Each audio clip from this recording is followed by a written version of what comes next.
welcome to the award-winning show, Holding Down the Fort by U.S. Vet Wealth. We returned for Season 6 to answer the biggest question for career military families. So when are we going to get out? And everything involved with answering this question. I'm Jen Amos, creator and co-host of Holding Down the Fort and a Gold Star family member and veteran spouse. And I'm Jenny Lynn Stroop, co-host and chief shower-upper here on Holding Down the Fort. Together, we will converse with special guests from and for our military community to share knowledge and resources and relevant stories on how we can best hold down the fort while on active duty, going through transition, and into post-military life. Now, let's get into the show.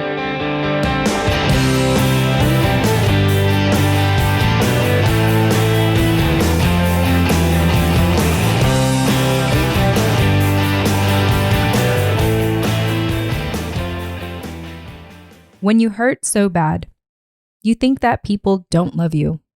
But the truth is, they do. A quote by Olivia Nunn. What would you do if you finally said, I need help, only to be told that the earliest you can be helped is in 6 months? This was the situation Lieutenant Colonel Olivia Nunn and Soldier for Life Director of Communications found herself in when faced with many challenges around her military transition. Newly retired, Olivia openly shares her story and mental health advocacy as the podcast host and producer for the Never Stop Serving podcast series for Military Officers Association of America, or famously known as MOAA. She brings light to the lack of resources for our military community, the importance of advocating for lower enlisted ranks, and the turning point to her suicidal ideations, creating change as a community, and much more.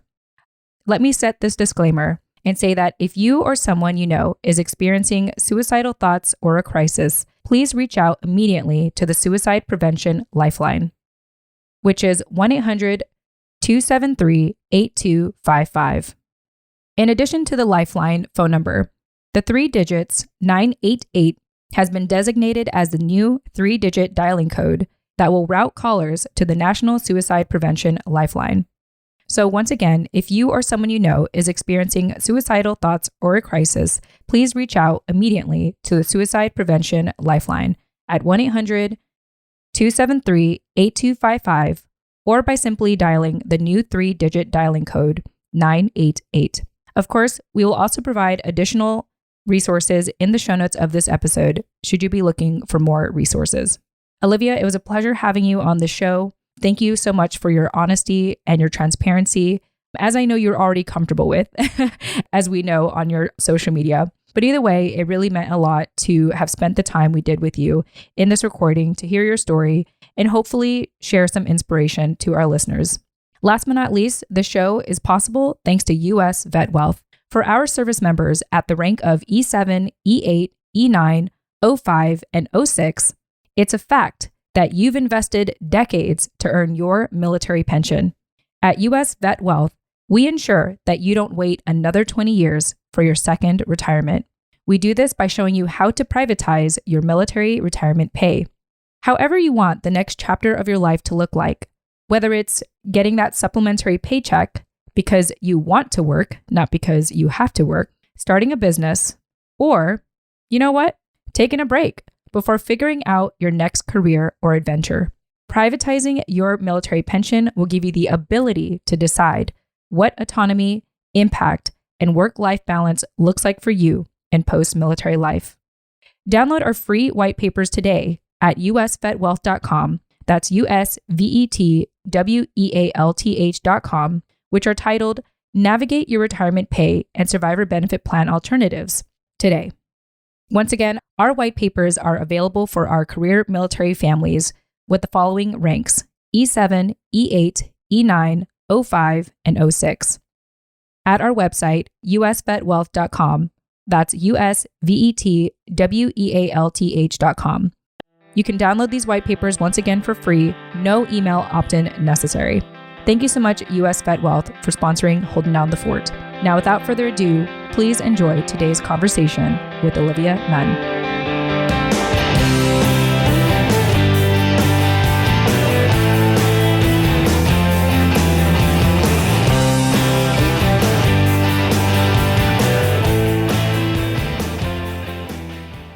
right. Hey, everyone. Welcome back to the award-winning podcast show, Holding Down the Fort. I am your creator and co-host, Jen Amos. And as always, I have my amazing co-host with me, Jenny Lynn Stroop. Jenny Lynn, welcome back. Hey, glad to be here today.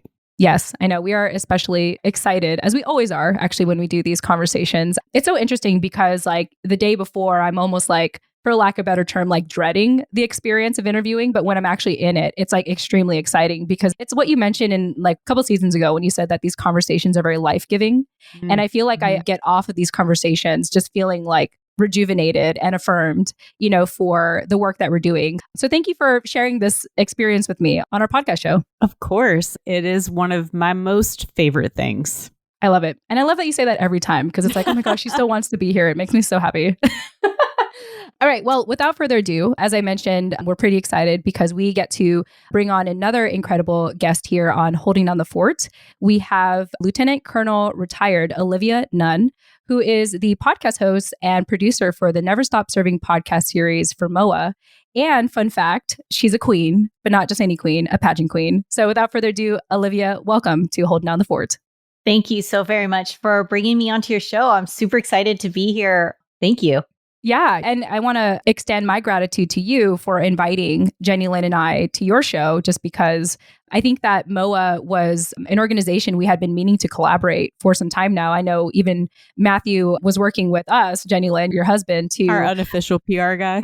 Yeah, our unofficial PR guy, to connect. And, you know, for me, it's kind of like, hey, if it happens, it happens. And, you know, fortunately, Olivia, somehow you found us. I don't know how, but you reached out and we're on your show. And I just can't be any more grateful. So thank you for the opportunity to have been on your show. Oh, no, we had such a great conversation. And so super excited that I get to be on your show because anytime that, you know, women can empower each other and carry on a conversation and especially be able to talk about the military community in a way that's uplifting, empowering, and really get to the heart of the matter, which is giving back to the military community, is such fun for me, right? I mean, I could spend all day, and we said that on my show about how I could go on for hours, but, you know, I'm sure our listeners would like to go do other things. So, yeah, I think that's when you know that you've had a good conversation is when you leave the listeners wanting for more. And they're like, oh my gosh, like there's so much more to Olivia's story or my story or Jenny Lynn's story that I want to learn. And so we hope that in sharing our stories, it does compel you to check the show notes of this episode to reach out to us. So a little plug in there for people to reach out to us. I was really contemplating that we all said that we don't have a hard stop until 5:30, and that would make this a 2.5 hour long podcast. And we would literally go everywhere with our guests because you accomplished a lot of things in 2.5 hours. Yeah, absolutely. Give Joe Rogan a run for his show. Yeah. Jack Shepard. Those are like an hour and 45 minutes long. We could be the next armchair expert. Yeah. Anyway, so moving on ahead, Olivia, it's amazing, first and foremost, that, you know, you are here today to not just represent MOAA, but represent you. And before we really even get to MOAA, I want to talk about your journey, having served in the military. And the theme of Holding Down the Fort this year is answering the question, when are we going to get out?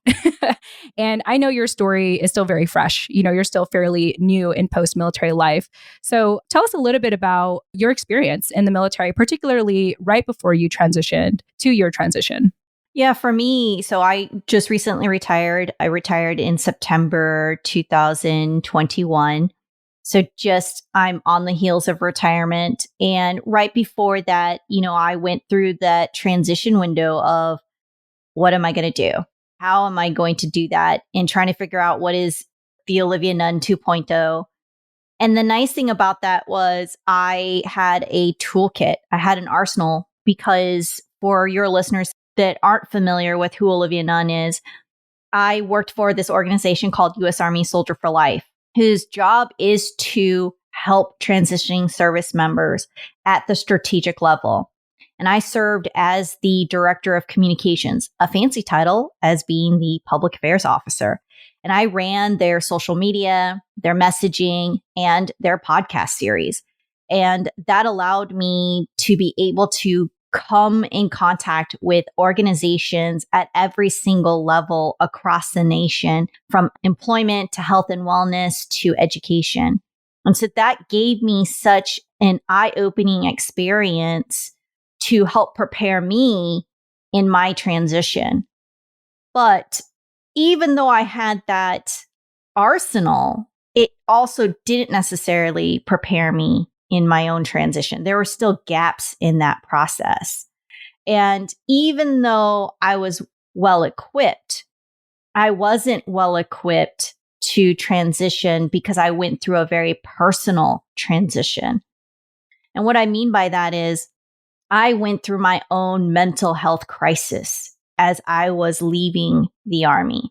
So here I am, ready to take off the uniform, something that I've known for 20 years. So my identity's wrapped up in that uniform. I'd been this rank and none, right? Everything from second lieutenant all the way to lieutenant colonel for 20 years, 3 combat tours to Iraq, the last few years as a mom and as a wife. But that last part, that wife was about to go away. I was about to experience divorce. My love story was about to come to a crashing halt, and that was so unexpected. And so for any listener who has gone through that transition, that's gut-wrenching, right? It's scary. It's so unknown, even if you know that it's going to be something you want to do, right? Because what's on the other side is still scary. And that is now overlaid with, I'm going through a divorce. And that set me down this very dark path. And to the point of, I was planning a suicide. Thank you, first and foremost, Olivia, for sharing all that. And I know that you are very transparent with your story. And I know that you openly talk about it. And there's so many facets of your life that you're so open to talk about. At the same time, I was actually talking about this with a friend the other day. There's a difference between, let's say, raw emotions and processed emotions. So raw emotions are kind of the initial feeling, like that dark space that you're in, where maybe like you don't know what to do. You don't know how to act. You don't know who to ask for help. And then there's the processed emotions where you could actually talk about what had happened. And so the fact that you are here to tell us what had happened, to give us even just a bullet point, I know that it's more than just a bullet point of what you went through. It was a very dark time, as you had mentioned. And so I just want to commend you for having done the work that you needed to do, really to show up to the space today and share your processed emotions in a sense and tell your story. And more importantly, I think like we mentioned earlier, just being able to give back to our community. And part of the way that you're doing that is not just with the podcast show, but in sharing your story so candidly. What's interesting, what listeners can't see is that Jen and I are not often speechless, but it took us both a minute after hearing the story, which also isn't our first time hearing that story. And so that speaks to the level of impact that it has when you share it, Olivia.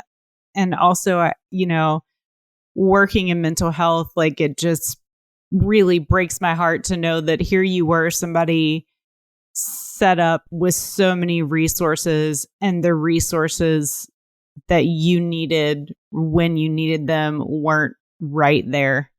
That's a lot. Like you were going through, people don't list military transition as like what there's like a list of like the top 10 most impactful things in life. And, one of them is death and the other one's divorce, and military transition should be on there, but it's not because there's only, like 0.5% of us who do this.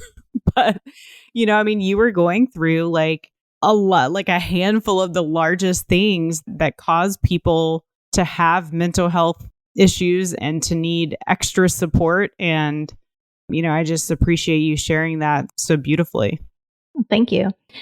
For me, one of the reasons why I'm so open about it is, I've been in the world of social media for the last, 12 years, right? I started work in social media back in 2010 when I was the first social media chief at West Point, when I served there as a public affairs officer. And I am a true believer that you have to be authentic. And what I mean by that is, if you follow me on social media, if you follow me on LinkedIn, on Facebook or Instagram, however you view me or see me, and then if you met me in person, I want you to feel like how you see me on screen, you should feel that that's who I am when you meet me in person. You shouldn't feel like, oh, that's her persona on screen, and now you see me in person and that's a different person. Like, I want you to feel like Olivia Nunn on screen is the Olivia Nunn that you're meeting in person. And So I want you to know who I am, and I want you to know that I have bad days and I have good days. And I can't not share with you the days that I had that were horrible. And we aren't going to change the conversation about mental health unless we talk about it. And the truth is, mental health has been part of our conversation in the military community for a very long time.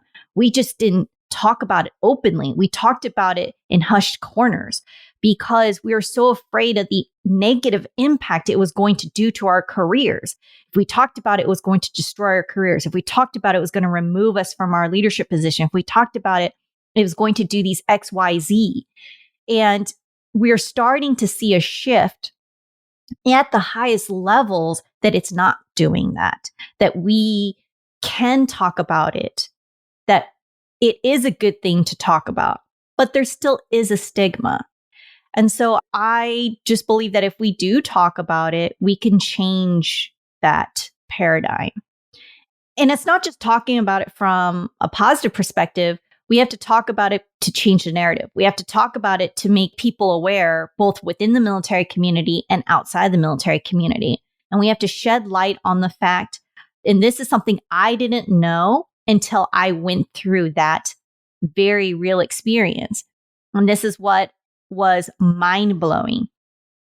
Newsflash, there's not enough resources for the military community, specifically in the way of military mental health. When I was going through that, like I said, I was involved in U.S. Army Soldier for Life. At my fingertips, I knew hundreds of organizations that dealt with mental health on a Rolodex that I could call that knew my name. And yet, when I reached out to them, they couldn't help me. Not because they didn't want to help me. I want to make that very clear. It wasn't that they didn't want to help me. Their answer was, man, Olivia, I want to help you, but I can't. We're over-tapped. The best I can help you is maybe 6 months, but we're really looking at a year. And here's the truth. I didn't even know if I had 6 days left in me. And the truth was, for me to even make that phone call to ask for help at that point, and that point in my life was so incredibly hard. Because most people in the military are type A aggressive people. Like, that's just how we are, especially women, right? I'm a type A aggressive female personality. Like, it just rolls off of me. And for me to sit there and ask for help, to cry out and physically utter the words that I needed help was the hardest words to form. And I finally uttered that I needed help. And on the other line, the answers that I kept getting was 6 months or maybe a year. And I'm like, I'm at the end. I have effectively planned how I'm going to end my life. I know the way in which I'm going to do it. I know I could see it. I've planned it because the Army has made me an effective planner. I've been doing it for 20 years. I know what I'm going to do. And you're telling me when I finally have said I needed help, and the answer that you're telling me is no. And so here I am as a lieutenant colonel who knows that no is not an answer, who knows that no cannot be an answer, who's got an attitude far larger than a 5'1" frame, right? I'm very short, but my attitude is much larger. Who knows that I cannot and will not take no for an answer. And here's the truth in the military. The bulk of our force isn't at lieutenant colonel. Mm-hmm. The bulk of our force resides at E4 and below. Mm-hmm. And not because they're dumb, because they are not. You just don't know what you don't know at that young age. I didn't know when I was a lieutenant or a captain. So when you're at that young age, because that's typically what you are when you're at that lower enlisted rank, that lower officer rank, you don't know how to advocate for yourself. So you're going to take no as that answer. And that is absolutely not right. And to me, that cannot be right. That blows my mind. And that is why I'm on this journey. And that is why I believe that we have to have this conversation. That is why I'm so passionate about having this conversation and sharing my story, that this 5'1" with an attitude larger than life is saying that no is not the answer, because I can have this attitude. I can have this voice. I can have this conversation for those that cannot, to change the system, to change the narrative so that we can bring those resources to those that do not understand that no will not be the answer, because we have to change it. Because right now we're looking at 22 a day. We have to stop soldier suicide. And how do we do it? We do it as a community. We leverage the communities around us to change the narrative. And we start by sharing my story, your story, and the stories around us. Absolutely. What I really appreciate you saying is, talking about the force being, really E4 and below. And not only are you a lower rank, you're also very young at that age. And like pointing that out to, any civilians that may listen to this, or even folks that just didn't realize that was the statistic. My husband and I have long talked about, what is the solution to destigmatizing mental health in the military? And the thing we keep coming back to is the thing that, we learned in the recovery rooms is like, somebody has to go first, and it needs to be the people with the higher rank to go, look, I'm the admiral who got help. I'm the general who got help. I'm the, lieutenant commander who got help. And I'm still here. I'm still doing the thing. It did not break my career, and also be very honest about the ways that it may have turned your career. As a family, there have been places we did not go because of my husband's honesty with some of his struggles.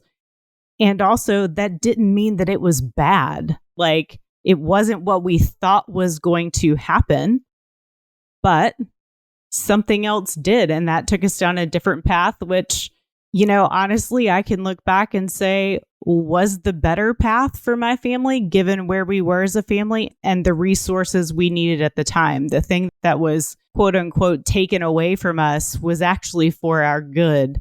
But I think being honest about those things, it's not enough to blanket. Well, you can talk about it and it's not going to affect your career. Like, that's BS. Like, it is going to affect your career, but it may not affect it permanently or negatively, or, like, it may just change what you thought it was going to be. And I think the more people of rank that stand up and say that, and the more guys that stand up at safety stand down days and do the thing, is really the way that we break stigma with this. Yeah, this is just such a powerful conversation because, I am the product of someone who didn't take care of their mental health. My dad, he was enlisted. He served in the 80s and 90s. And one thing that my mom's so hilarious. Like, she will just, she doesn't like tell me about my family history, but she'll kind of tell me if it comes up. It's like, oh yeah, by the way, one of those things. It's like, wow, Mom, had you told me that forever, I probably would have been less traumatized, or like I would have less issues. But anyway, that's beside the point. I love my mom. Hi, Mom. Anyway, I remember like my mom told me the story that when I was 1 year old, and my dad was already, I think, like halfway, like he was planning on going career at this point. He had attempted to take his life. He actively did. And since this is like a rated E podcast show, I'll say it, he slit his wrist. And fortunately, I don't know how he was found, but I know that from what my mom told me, they put him through counseling. But who knows what happened since then? Because, often when we hear about my dad's story through his, fellow sailors and family, we hear that he was the kind of guy who didn't want to burden people with his problems. And, we were about 18 and a half years in. The first duty station I was born into was in Yokosuka, Japan. And that happened to be my dad's last duty station before he was going to transition out, when his ship was, traveling from Japan to South Korea, and he had gone missing. And so from that point, they never found him. I think he was reported as unknown, or his death was reported as unknown, or that he may have drowned. And that just kind of really catapulted our family, straight into civilian life. And it really took me till really now, like now I'm in my 30s, to unpack like what all that meant to me, and how even I myself, I had all these questions of like, why do I have depression? Why do I have anxiety? Why do I not want to be here? I was reading this book I forgot the author's name, but it was called It Didn't Start With You. And it talks about how generational trauma gets handed down to the next kin. And recently, not like right now, but more like almost 2 years ago during the pandemic, I had this strong urge to self-harm. And actually, I don't know, Jenny Lynn, you're hearing this for the first time. So you're all hearing this for the first time. And I know I shouldn't be talking about it in an upbeat voice, but that's, my coping mechanism is humor and lightness. But, I had this strong urge to self-harm and I didn't understand why. And when my mom had told me the story about my dad initially trying to take his life when I was only 1 year old, well, it turned out that he did that around my age, around in like 2 years ago. And sometimes we repeat what our, parents, grandparents, ancestors did at a certain age. So it's like, how did I even have this urge to want to do it to begin with? I didn't plan for this. I didn't plan to be this way, but it gets handed down. And I share this entire story. And I see this even a lot, in Scott and my husband, who's a veteran. And like this kind of like feeling like, oh, I'm taking up too much space, or I don't want to get in trouble, or like, I don't want to increase my, let's say, disability percentage because I don't want to take money from tax, but just this feeling of like, I don't deserve certain things is the general message I'm sharing. It breaks my heart because it's like, when you say that, you don't matter, or you say that you don't deserve certain things, you're sending a message to your kids or anyone around you that they too shouldn't be deserving. And so yeah, I share all this because it's like, I can really resonate with the story of like, we have to advocate for mental health because it does cause a ripple effect.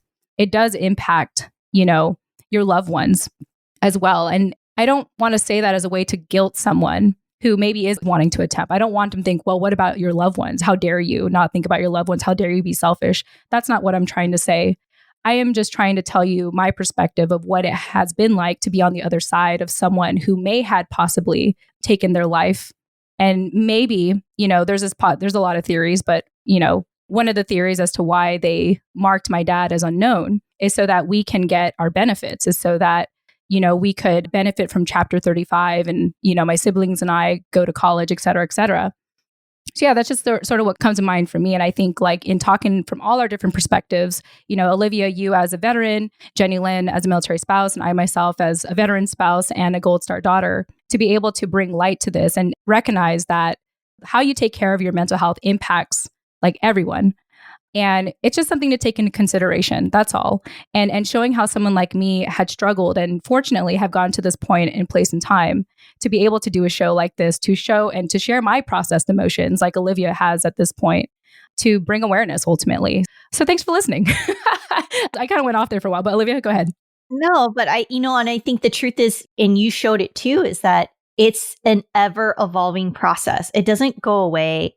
And it's multifaceted, it's complex, and there's no right or wrong answer. For me, from my perspective, it was, I thought I was the problem. And the Army taught me, you find the problem, fix the problem, remove the problem. And in my head, I'm the problem. And so if I'm the problem, you remove the problem. And the Army also taught me how to be an effective planner. So you start planning. So you remove if I'm the problem, find, fix, and remove, and start planning. That's how I saw it. And it wasn't, you don't think about the things on the flip side from, in your perspective is, what are the ramifications and all of the things that are left behind, right? Because you see it from the pain from this side. And then at the same time, like, I don't want it to seem like, well, I figured it out. And because I got past it, that everything is rainbows and sunshine. It isn't, right? I've gotten past the point where I no longer actively plan to end my life, right? But that does not mean that I don't have dark days, or that I don't have days that I feel like crap, or that I don't feel good, right? I still have those days. I do have less of those days, I will be honest. I'm a work in progress. And I will tell you that it still sucks and it still hurts. And that's why I think it's important that we have these conversations, and it's important that we're open about it so that it is part of the narrative and we're not hiding it. more so for me, culturally in the Asian community, we don't talk about it, right? It is a very shunned conversation, right? It's the whole like, speak no evil, see no evil, hear no evil, as if it doesn't really exist. And if it doesn't exist, we don't have to worry about it. And the truth is, you can do that all you want, but it's still here. And that's not a way of dealing with it. And you see that, you've seen that in the professional sports community when it comes to mental health. We've seen this in the military community, and we just have to change that. And we can't keep doing what we've been doing because that's not the right answer. Because there's so much hurt in our community. And I'm just so passionate about it just because of, yes, I've gone through it.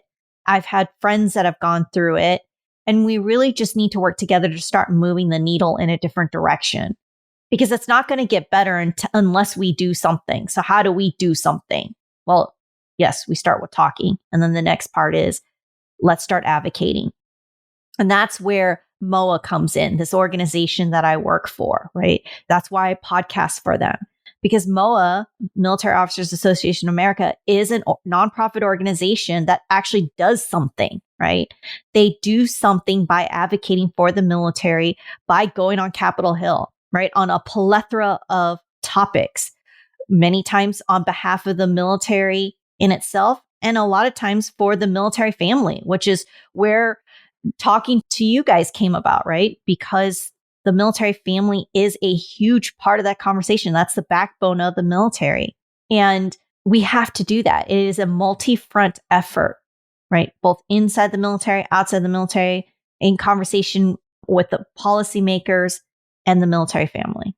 Yeah, definitely. I want to actually highlight one of the legislative priorities that MOAA has been focused on for 2022, which is the protecting family support programs and ensure military provided services are readily available and meet standards for quality and costs. Because fun fact, programs and services for military and veteran families are often the first to see cuts when the government funding becomes tight. And that in turn, unfortunately, diminishes the quality and availability of these programs.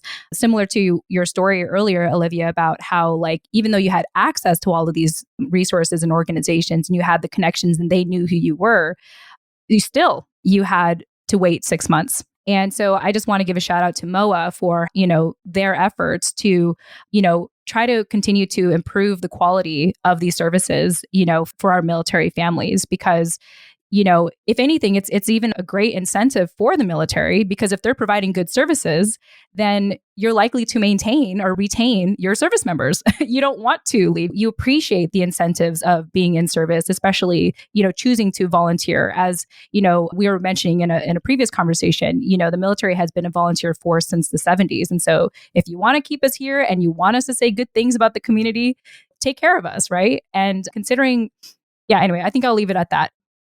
I had so many thoughts, especially about this initiative with MOAA. As an active duty military family member, I am grateful for MOAA and other organizations that continue to advocate for, putting dollars behind the words of many well-meaning programs. We have a story very similar to Olivia's in trying to find help for our children. And literally walking a referral around a naval hospital and getting told, go to this person. Oh, actually, it's that person. Actually, it's this person. To finally find the person who actually could help, only to be told, actually, we're not even seeing any family members here because we're full. And then, out in town, nobody was taking anyone with TRICARE because they were full. They weren't putting anybody on a list because they had met their TRICARE quota. And so to know that there are organizations out there advocating for more resources, especially in the mental health and family, what's the word I want to use? The keeping the family together realm, means a lot to me as an active duty family member, because as Olivia said, the military family is the backbone of the military. And when those things start to fall apart, the service member is not as able to focus on the things that need to be focused on at work. So putting money and programming behind military families is well worth the investment, in my opinion. Absolutely. You know, when your home is in order, then you could take care of your business matters, right? And it's not just the mental health realm, right? MOAA is a huge advocate in spouse unemployment, right? Right now, when you look across unemployment, when you look at the sectors of unemployment, especially within the military community, inside the military community, spousal unemployment is the highest. It's at 27%, right? A lot has to do with, yes, let's be honest, a lot of spouses choose not to work for a plethora of reasons, right? It's because they're busy raising the family because we move every 2 to 3 years, and that is tough when you're moving zip codes. But the same token with that, the reason why they don't work is because when you're moving every 2 to 3 years, it's hard to pick up and start a new job, right? I mean, here I am. I just said, I've been doing the same thing for 20 years. Yes, I had a different job every couple of years, but for the most part, it's kind of the same job, right? Yeah, I'm kind of generalizing. But here I am in a new job for the first time, and I'm coming up on a year. This may well be a one complete year that I've been in this civilian job. I can't imagine that I would have to start learning another job in another year or two. Completely going to a new location, resettling my family, and then learning something else. Because I might not even have the same type of job, learning the whole new language of whatever thing that I'm learning after I've already unboxed the house because, moving the house is so much fun. Not, and so it's more than just the mental health conversation. It's about taking care of the family. And that's why organizations like MOAA is so important, because the truth is, when you are active duty, you can't advocate for yourself. You can't charge Capitol Hill and say, I've got a problem and I need you to fix it. It doesn't work, right? That's why organizations like MOAA can do that on your behalf. And while the title is misleading, Military Officers Association of America, I want to make sure your listeners understand MOAA is more than just advocating more than just the officers in the military. It is advocating for the military as a whole. Everything from mental health to spouses to let's talk about, burn pits, right? MOAA is one of the largest organizations that was out there advocating about the burn pit registries and talking about the exposures, the toxic exposures to those burn pits, right? We're not done talking about that conversation. There's still more work that needs to be had with that, but we're talking about it. That's just one conversation. How to prepare your finances. That's another. There's just so many things that we could talk about within the military community. And that's why I love what MOAA does. And that is why advocacy is at the heart of what MOAA does. And it brings our community together, especially when we talk about this complex topic of mental health, because we're barely scratching the surface of mental health, because mental health is, you're talking about this gray matter, this brain, right? And we really don't even understand that organ, right? Because they say we use less than 10% of that gray matter. And we really don't understand what that gray matter does. And man, would it be amazing if we could just get more than just the military community to really wrap our brains around the brain, right? And put resources behind it to be able to, help not just the service members, but our family members.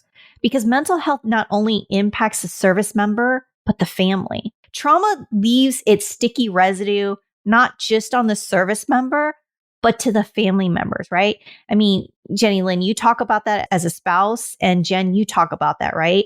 And I think that's the part that I think gets overlooked in this conversation. We get so focused, I think, sometimes on the actual service member, because we get focused on the conversation about the person that wore the uniform and went to war. And I do not want to downplay that, right? I do not want to downplay that, yes, war is nasty and ugly, and a lot comes from that. And there's a lot of trauma with that. But there's trauma outside of that too. And we need to have that conversation. And that gets overlooked. Yeah, I agree. And I appreciate you sharing that and talking about the military families, because I think part of, my purpose in life today is to show up as a Gold Star family member, to talk about the aftermath, to talk about what it took for me to get to this place in my 30s now, to just candidly and almost humorously, talk about my upbringing. But it was really hard. And, one of the biggest things that I struggle with till this day are feelings of abandonment, having these unanswered questions about my dad, and even just how emotionally absent my mom became because she had to provide for 3 kids under 11.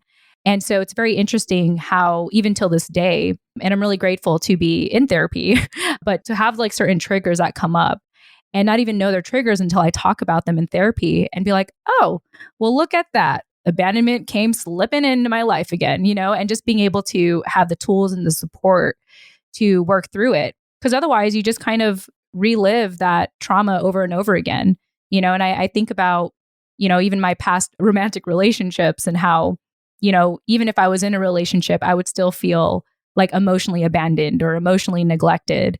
Or if I was anticipating kind of a big shift, I would leave the relationship before they left me, kind of thing. And I say all this because we all have that. I think we all have something like that in the military. We all have something that, even if we are aware of it and we've picked up the tools to work with that mental health situation, I don't want to say issue, it'll still come up. It'll still creep its way into your life somehow. And so, yeah, I just think it's extremely important to talk about. And I do appreciate this conversation. Yeah, I really appreciate Olivia bringing up like the support for the family.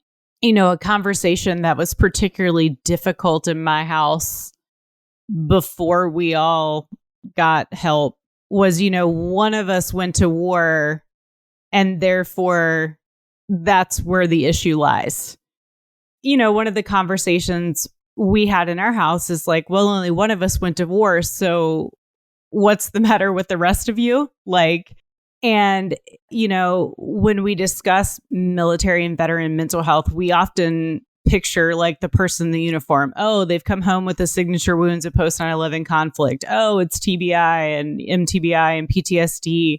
But what happens is, and Jen, you just spoke to this, like there is such an array of things that come from living this lifestyle that honestly may have nothing to do with someone's time in war at all, or may also have everything to do with that. It's interesting, when we moved to San Diego, some of my very first friends there, were also military spouses, and they would discuss similar abandonment issues. And I thought, well, that is not my issue. Like, I don't have abandonment issues. That's not what this life has left. That's not the mark it's left on me. What I do have is excessive anxiety, that mostly comes from making sure I'm safe. And it's a different feeling than feeling abandoned. It's much more about, do I have all the resources and all of the tools? Like, I often live from a very scarcity mindset and am looking to, are all the doors locked? Are all the windows closed? Like, all of those things, because my experience as a family member of someone experiencing the signs and symptoms of PTSD was that things were not safe. And so that is the mark that this lifestyle has left on me. And that's what I continue to have to work through in therapy and counseling. And I appreciate the conversation we're having around everybody needing the care and concern and the support, because everybody's reason for going is different. Jen, you've talked about abandonment. I think every time we talk about mental health, and like, that's the thing that, you speak about that very openly. And I often talk about, what it's like to be the person who saw the signs and the warning signs of PTSD. But at the end of the day, what both of you and I and Olivia needed was the support of someone in the mental health field who could help us work through those things that were, triggering us in those different feelings. I also want to say that, you mentioned that it could be part of a deployment, or it doesn't have to be, or it's tied to the uniform. For me, it was all of it and none of it. And some of it was years, right? for me, it was triggered by my retirement process, layered by an unexpected divorce. And oh, by the way, when I was unpacking all of it, it went all the way back to 2003 when I was a lieutenant and I was assaulted during a deployment. I was physically assaulted by my NCO, and I reported it, and the Army basically, it was a botched report, all kinds of stuff, and nothing came of it, right? And to protect myself and just to put it all away, I basically forgot of that incident, right? And like all kinds of things to protect myself of that moment, of that incident, of a shame and of guilt, of everything that I felt. I flushed that moment, right? Because he smashed my face.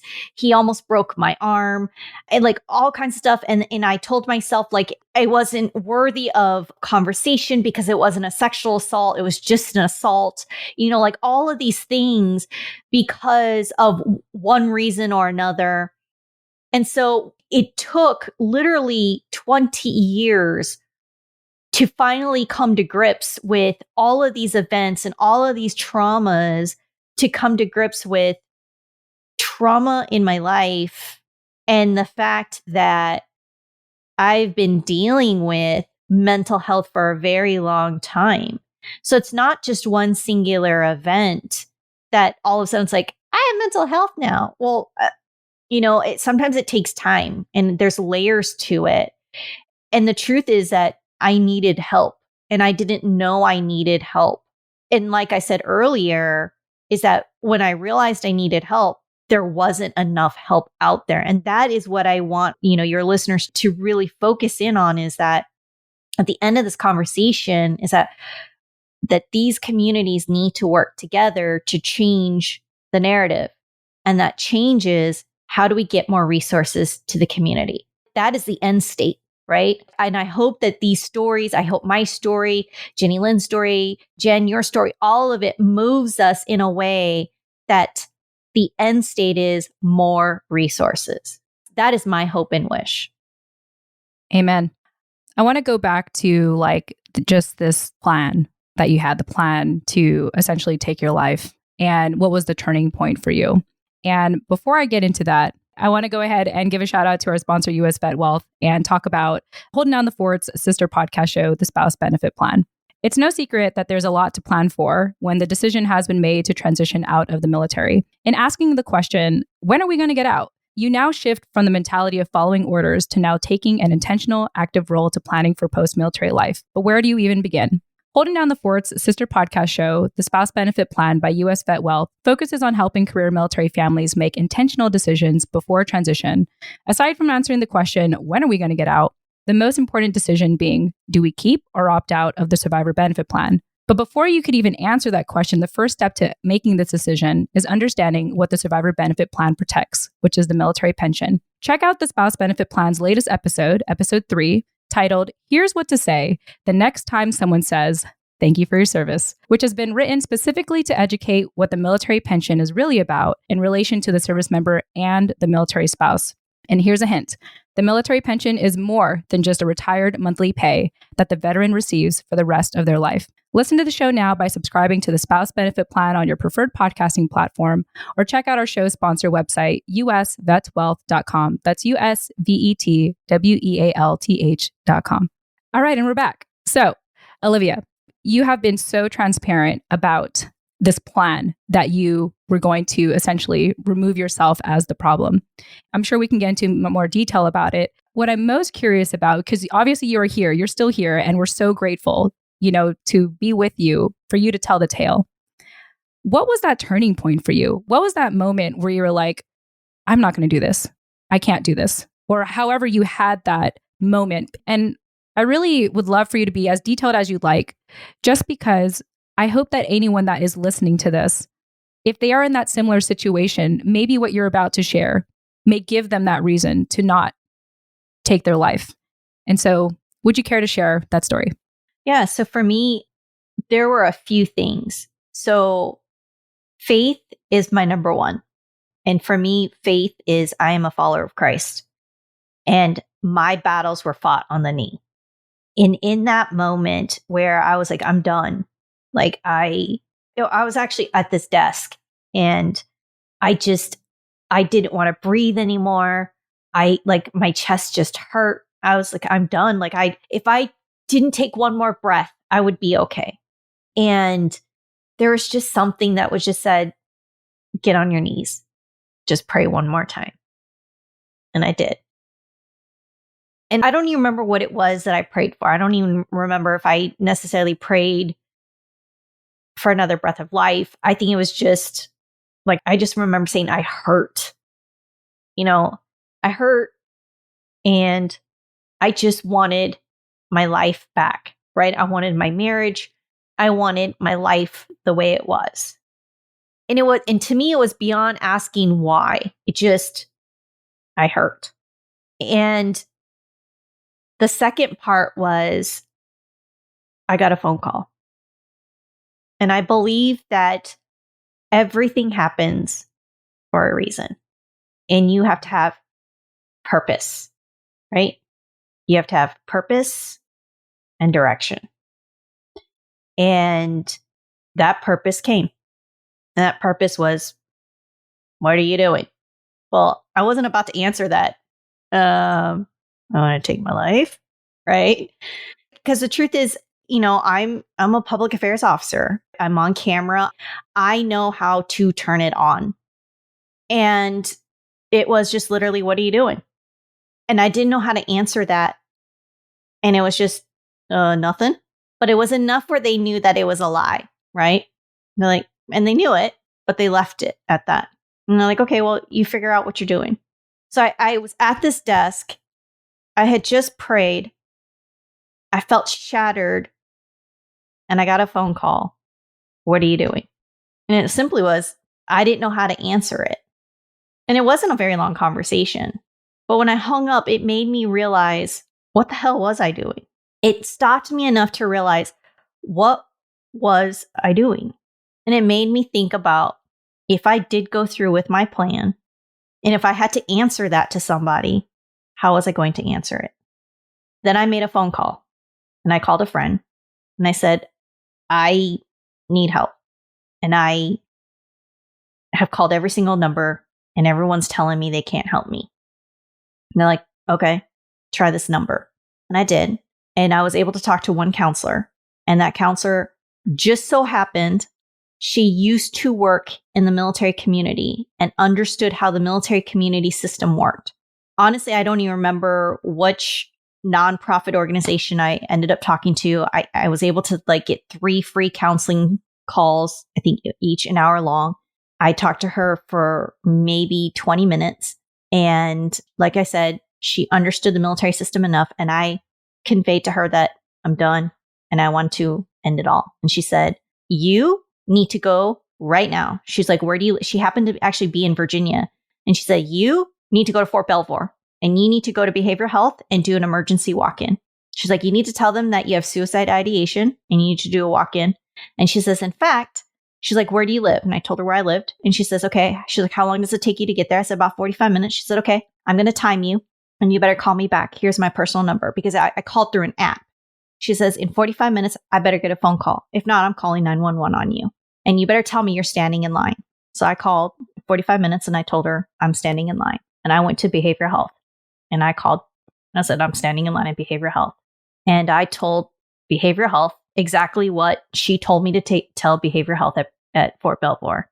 I have suicide ideation, that I'm at wit's end, and that I was told by this counselor, this is who she is, this is what she used to do, and this is why I'm standing here. And at that time, I was still active duty. And because of that, they took me in that day and I saw a counselor. And I was with that counselor for a couple months. And that's what began my journey with a certified counselor and walking that walk and going through my healing process. But that's because I happened to talk to the right person at the, it started with a prayer, with a phone call that led to the next phone call. And because I was active duty and I said it was an emergency. But here's the thing.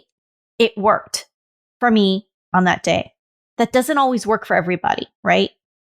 So that was a divine intervention. I fully believe that. But again, the system is overtaxed, right? That I know full well that doesn't work for everybody. There are plenty of people that I know that have done the emergency, that have walked in and they're like, oh, we can't take you. And that's the point that I want to make sure that people understand, that there's just not enough. And because in talking to that counselor, when I was walking that talk with her and when I laid out to her, she's like, okay, well, what do you mean you have a plan? And I detailed the outline. I was like, well, here are my 3 ways, right? Because like I said, Army taught me how to be a great planner. I had 3 courses of action. I said, here's course of action number 1. Here's a bus schedule. And this is the route. And this is how I'm going to step in front of the bus, right? Oh, by the way, the bus will take me to the platform, right? To get in front of the metro station. And the third one is I have a gun safe. The only reason why the gun safe stopped working is because my ex-husband at the time, he had locked me out of the gun safe. It was a biometrics gun safe. And he realized that I had suicide ideation and he had locked me out. It was a gun safe that was biometric and as well as a key. He took the key, so I couldn't open it by key, and it was biometric, and he removed my fingerprint. So I could no longer get by gun. And honestly, the thought of a knife was a little too gory for me. So that was not an option. So for me, stepping in front of a vehicle, like such as a bus or a metro, for me was how I planned it. And I effectively looked at times and how to do it and figuring it all out. And for me, that's the fastest and easiest way, right? Least painful, and it was going to be done. For me, it was realizing that in that moment, that people do love you. Because when you're hurting that bad, you don't think people do, because you hurt so bad. And the truth is, they do. Because when you hurt so bad and you think you're the problem, you think that you're such a burden to people, right? That calling them or talking to them would take up so much of their time and their resource. So you don't want to call them. Especially when you have such a hard-headed personality like mine. So I know looking back that it was divine intervention. And it made me stop and think, what was I doing? Oh, where do we even begin? Jenny Lane, you're usually the crier on the show, so I took it upon and decided to do it on your behalf. You're welcome. That was very beautiful, Olivia, and just thank you for sharing that. I was really looking forward to this conversation because I knew it was going to be a real one. Not that our past conversations weren't real, but very like heartfelt and detailed. And I'm just so happy that you got to the point that you got to, and despite how you were feeling, you knew deep down that you were still very loved. And it makes me think, like, in those moments when we feel that strongly, I do think it's those moments you're reminded how loved you are and that you still matter and there's still life for you, and it's going to be a good one, even if you don't know what it looks like. And that's the beauty of faith, I think, is trusting that, God has different plans for you, maybe better plans. So all I could say is thank you, really, for sharing your story. And I'm at a loss of words. No, thank you. And thanks for the opportunity to share. And and the back part of that is, that was in that crucial moment at the very beginning of wanting to end it. And then in that healing journey, right, on the backside of, okay, I'm not going to want to take my life, but it's still dark, right? It's still dark. It's still hurtful. And when you're still trying to figure out the process of who I am and what I'm going to do, that's still very painful. The second part of that journey was I got a phone call, right, from a very good friend of, hey, Olivia, what are you doing? I don't know. He's like, let's have lunch. Okay. So I met up with him and we had lunch, and he's like telling me, so speed me up, what's going on. And he knew that, the divorce was going on and things weren't going well. And he's like, okay, so when are you going to start an LLC? And I looked at him like, what you talking about, Willis? He's like, I need you to start an LLC because I got work for you. You do? Yeah, Olivia. Like, I've been waiting. Like, yeah, you've been doing stuff when you were Lieutenant Colonel Soldier for Life. You've been, doing stuff with me with that. But I've been like, I need you to be like an LLC because I got work for you. Okay. After that lunch, I went and started an LLC. And from there, I became his ambassador. And that is why you've seen me on the face of Burbiz. And I'm talking about Mr. Scott Davidson. He gave me task and purpose, right? He reminded me of my talent and who I am and what I do, and really just like put me on this path, right? He reminded me of like what I was good at, right? I was floundering and lost. And like in that one simple conversation at lunch, it wasn't like he like created me, right? That wasn't it. He just reminded me like, Olivia, like, come on, get your head out of the clouds. Like, you are Olivia Nunn. This is what you're good at. And let me remind you, and I've got a mission for you, right? And born from that, I like was just put on this path of like, I can see this. I get this. And from that was this new idea. This is where Olivia 2.0 started to be. This is the creation, the idea. And this is where I Am the Storm was really birthed from, right? This coming from surviving of wanting to end it all, of understanding mental health, of recreating who I was, and understanding that people love you. Specifically, love me, right? And I've shared this on my post. I've shared this in other ways, that when I say that I am truly grateful for the team that I have, and specifically for Scott, I can't say that enough, because it was truly at the right time. Because if it wasn't for that, I don't know if I would still be here, right? Yes, I came through on that one side, but this put me on that path to keep going. And that's, I think, the part of what people really need to continue on their healing journey, is that it's a growing, evolving journey for each one of us, right? And I'm sure, Jen, you know that. Like, it doesn't end, right? It's not something that you're like, okay, I have mental health, and I saw a doc for it, right? It grows and it shifts, and it never goes away. And I am truly grateful for the community that surrounds me, and just to be able to share it. Yeah, keyword community is what Jenny Lynn and I love. Yeah, that's what we love talking about. And we value community building through these types of conversations. And part of being in community is feeling needed, is knowing that you are needed. And more than that, you are needed, you are valued, you are loved.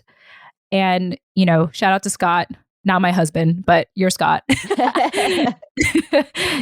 that opportunity, and, for where you are today to tell the tale. Oh man, well, you took my word. It's our word. No, I'm kidding. I know. I definitely was going to call out the community piece, but bringing it all back to the beginning where we were discussing like how, Olivia, like, you've been in public affairs for 20 years and you've been working in social media, for the past decade plus. And you want to be authentic online so that when people see you in person, you are the person that they envisioned you to be. It reminded me of something, and I don't know if I heard this at church or, from Brene Brown, but the idea of like, your story being a house, and like some people you let onto the front porch, and some people you let into the den, and some people like you let into the bedroom, not in a weird way, just in like an intimacy level way. And I think today you really let us like sit in your den and like listen. And I am so grateful for that. I think this conversation, it meant a lot to me. And I appreciate you letting us in past the front porch to hear some of the harder details to say, but that authenticity, it's something I strive to do also on social media, that what you see is what you're going to get. And also knowing that like there are levels, like Jen knows more about how my day went simply because we're coworkers and we meet before the meeting, than the guest we have. But also, like, if you were to see me on the street, like, Olivia, I mean, I'd give you a hug like, because you've shared so much of your life with us. And I just appreciate your time and your authenticity there. Well, thank you. I appreciate that. Well, on that note, so Olivia, as we know, you host the podcast Never Stop Serving podcast series from MOAA. And I thought I'd ask you at this point in your life right now, what does Never Stop Serving mean for you?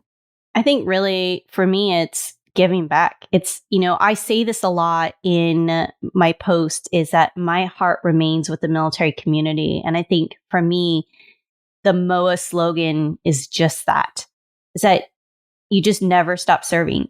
When you take off that uniform, you still give back in whatever capacity. It doesn't mean that you necessarily need to join and, go stand on the corner and, toot your horn. It can be giving back in whatever way best makes sense for you.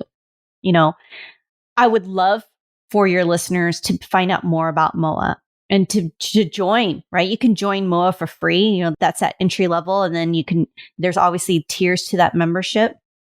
But at a minimum, find out more about MOAA if you don't know about MOAA. But, get involved in the tribes that make sense to you, right? Talking about community, like-mindedness, and then also get involved in organizations that aren't like-minded with you. Stretch your thinking in ways that you never have thought before to grow in that aspect, right? Learn about different cultures, learn about different ways, because that makes you a better, well-rounded person in everything from religion to culture to even politics, Oh, gasp, politics, It's always a fun topic. Exactly. But, to me, that's what Never Stop Serving is. It's give back to the community. Everything from the community, literally in your community where your house sits, your community, when you talk about faith-based community to, the uniform, right? How do we make the space better for you, for me, for our children? And that's what I truly love about working for MOAA on the ability of storytelling, of being able to podcast, to find organizations that do that, to be able to have conversations with organizations like yours, right? To be able to come onto your podcast, to go onto another podcast, invite you guys onto MOAA's podcast, because that's how you do it, right? One story at a time. Yeah. And what you shared, it also reminds me of when you're grateful for your life and you're grateful for where you are today, a great way to show that gratitude is to give back. And I imagine that everything you're doing today, Olivia, is very gratifying for you. I imagine that it is also part of your continual self-healing process, to work through everything you went through just recently. So, thank you for being here. Thank you for recognizing how loved you are. I know we all just met, but Holding Down the Fort loves you. Oh, thank you. And yeah, just thank you. Thank you for being here to tell the tale, because it is so deeply appreciated. And I bet our listeners will get a lot out of this conversation. No, thank you. I appreciate just the chance to be able to come on here and share about MOAA. And, it's a healing process for me every time that I can share. I hope that, your listeners get something out of it, that if they didn't know about MOAA, they know something more about MOAA and are excited to learn about it. But more so that for me, what I love the most is when I get a note saying that you've inspired me to share my story. That to me is the greatest gift. Everything from, on my own personal Instagram page, I share, I'm a Peloton. I'm a huge advocate of Peloton. I've owned Peloton for like 7-8 years. And so I share like little snippets of me on the Peloton. It's like, I'll get stories of like, thanks for motivating me to get up my butt and go do something. And so if this gets somebody to share their story to help them in their healing process, that makes my day, right? Because the healing journey starts the moment that you open your mouth and say, I need help. Because trust me, that was the hardest part of the journey, of just opening my mouth and saying, I need help. the hardest words to say. The rest, I promise you, is the easier part. Asking for help was literally the hardest part. Literally the hardest part. Wonderful. Well, yeah. Thanks, Olivia. I really appreciate having you on. Let us know as we wrap up here how you want people to get a hold of you, or if they want to learn more about MOAA, how can they do that? So MOAA's got a website. It's moaa.org, and you can find out all kinds of great information there. I have my own handle. You can find me on Instagram. My handle is RCRPrincess. I'm also on LinkedIn at Olivia Nunn. And you can also find me on Facebook as well. So would love to be able to connect with your listeners there and check us out. Awesome. Well, Olivia, thank you so much. And of course, to our listeners, if you want to reach out to Olivia and learn more about MOAA, we'll have that in the show notes for you. With that said, thank you all so much for joining us, and we'll chat with you in the next episode. Tune in next time.